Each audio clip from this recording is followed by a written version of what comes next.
Hello everyone, and welcome back to Let's Play Pyre on True Nightwing Mode with me, your host, Red Bard. Going to go ahead and open up campaign mode and load us back up from where we last left off, which was at the very end of the second right. To remind those of you who maybe haven't seen for a while, despite the fact that I uploaded the first parts of this campaign a few days ago, we left off in a rather dramatic situation wherein, after emerging victorious in the second right, we found that the sleeping man in the corner has disappeared. And so we now, as per the stars, continue our journey and make our way back across the Jomuir Valley.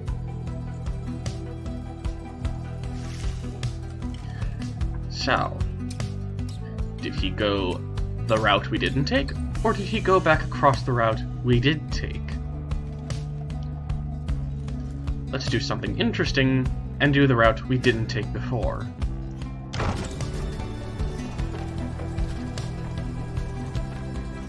One of my favorite elements of Pyre's lore is that it's never actually made clear how exactly Biolanthius there was killed by that giant rock, which is apparently an immense ball of dung. It just kind of happened.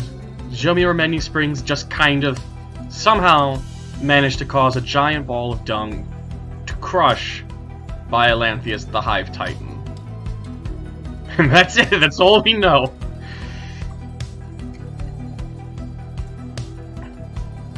Però de crame. Tanta nari tempra, Si auda hunte. la fa crespere.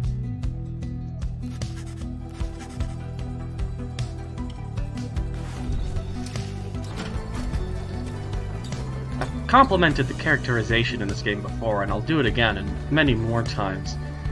Just the very subtle choices that get made regarding the writing for each character really give them a lot of depth. You know, you see this character design, and Jody starts to speak, and every time you think that it's going to go one way, and then it goes another. Okay, Sam. Umilitom. Orana. Temvare cantus. Averade.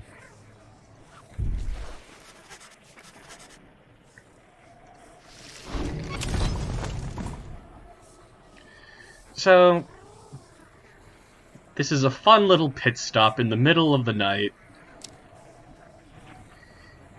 This is an excellent way to illustrate life in the downside for normal people who aren't members of triumvirates playing in the rights. Because, I should emphasize, these are not normal. This is not something that's common knowledge in the downside. It's actually quite secretive. Most exiles in the downside have no idea that the rights are a thing that even happens. They probably have an inkling that, you know, weird things happen in the night sometimes. But for the most part, life is more like this, traveling across the valley, and sometimes being pursued by predators. Valkitam. Hiram taritam. Sikapi Valta. Nasare culpa. Malede fortum. Nasivarum kieras. Acceptava. So, of course, this is the story justification for why this feels exactly like right gameplay. Aumare daros. Coditia.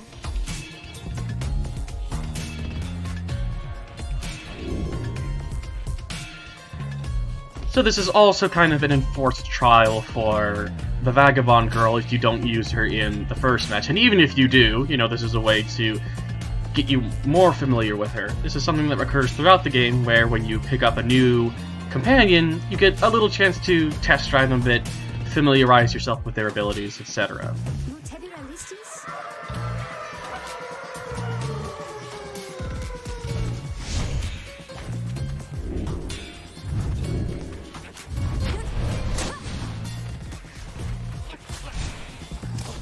Oh, I always forget that they create their little muck puddles. It's motivation to not just charge at them, because they really want you to familiarize yourself with the casting system. Especially power casting, because they don't actually go over that in the tutorial, now that I think about it. And power casting is what happens when you charge it up till it flashes, and it fires off a lot faster. It's a great way to catch enemies unawares. Or at least prevent them from having enough time to react to your casting.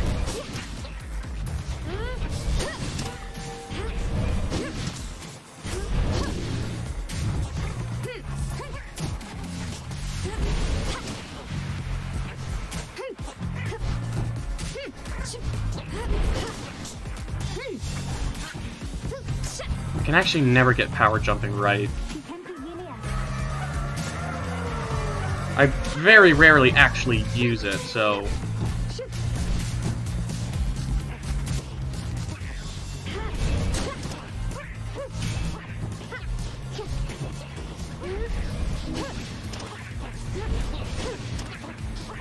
I don't think so, but... Oh, I really got myself into it now.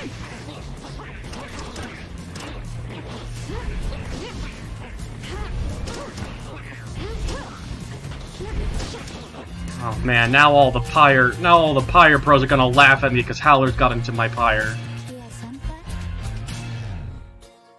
I'm not actually sure why they tried to hurl themselves into my Pyre. That's never actually explained. I'm just not even going to touch on that one. I don't know what to say. Ferocious creature. I forgot that that's what they call him to start.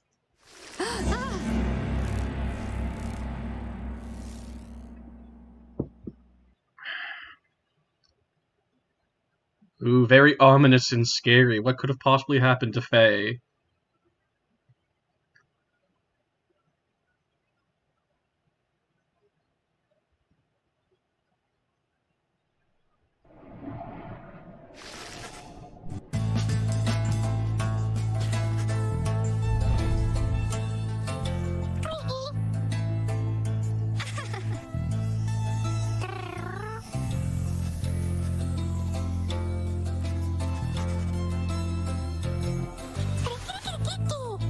This is one of my favorite sequences in the game.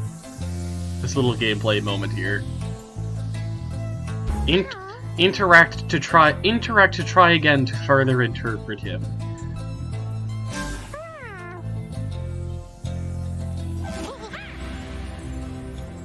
You can now understand this unusual drive him.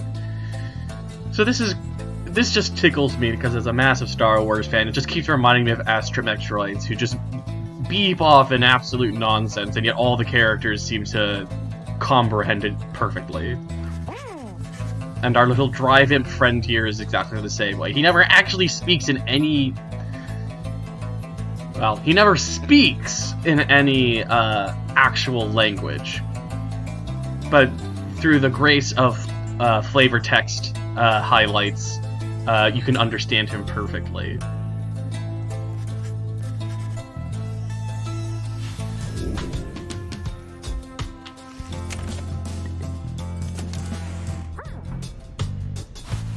Hey, little dude.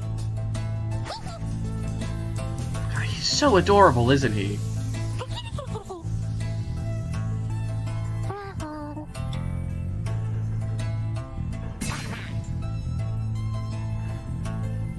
So this, of course, is the explanation for why you never see Howlers ever again in this game.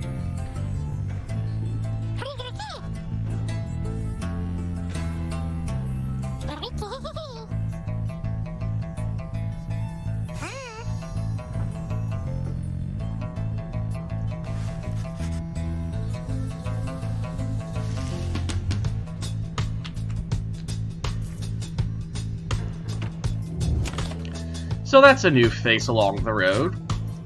Coincidentally, in the same location on the game map that we met Faye.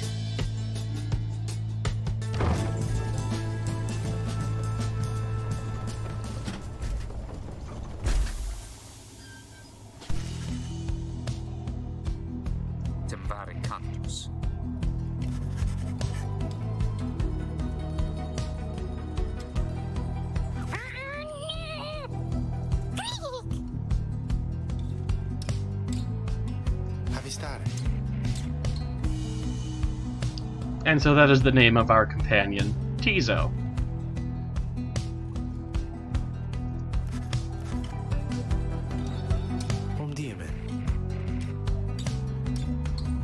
Para ti è difficile? God, her mind. She just knows things! She just knows them! I love her. Tsariamita. Tom Raje Kralu. Chody. Kundalo dira. E chi serta? Son felice. Certave keras. Ma acertare vas.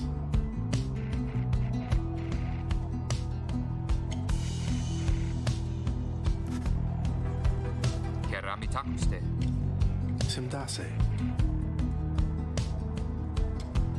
Tariq, the Lone Minstrel. May I just say that Tariq is, I think...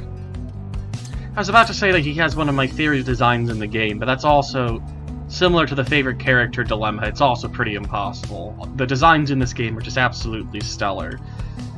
But I do want to emphasize that, personally, it really appeals to my personal sense of aesthetic.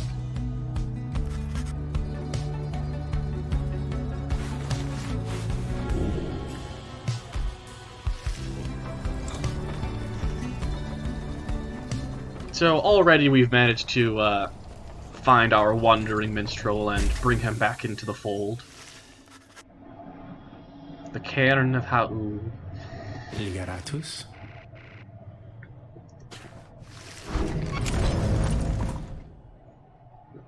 Let's go have a chitter chatter with our good friend Tariq. And there's his white lute.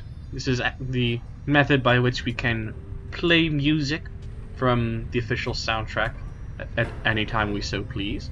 Normally you have to unlock the songs over time, but because we're on True Nightwing Mode, we can play anything that we want at any point. But we're not going to play anything right now, because we have a conversation to have. Audira ligaratus.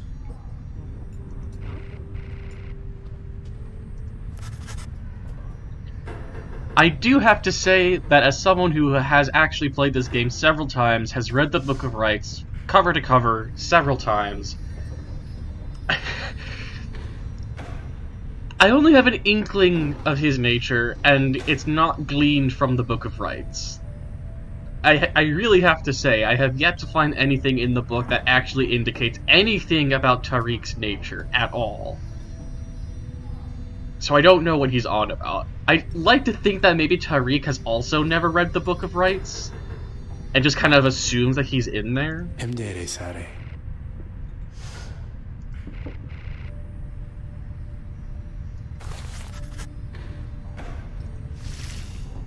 I'm certain that now that I've said this in like a public environment where I will have viewers, someone is going to step forward and be like, "What do you mean you didn't see it? It's like right there on like page 42 or what have you." Like, you know, the chapter entitled Tariq the Lone Minstrel, the dude who does XYZ.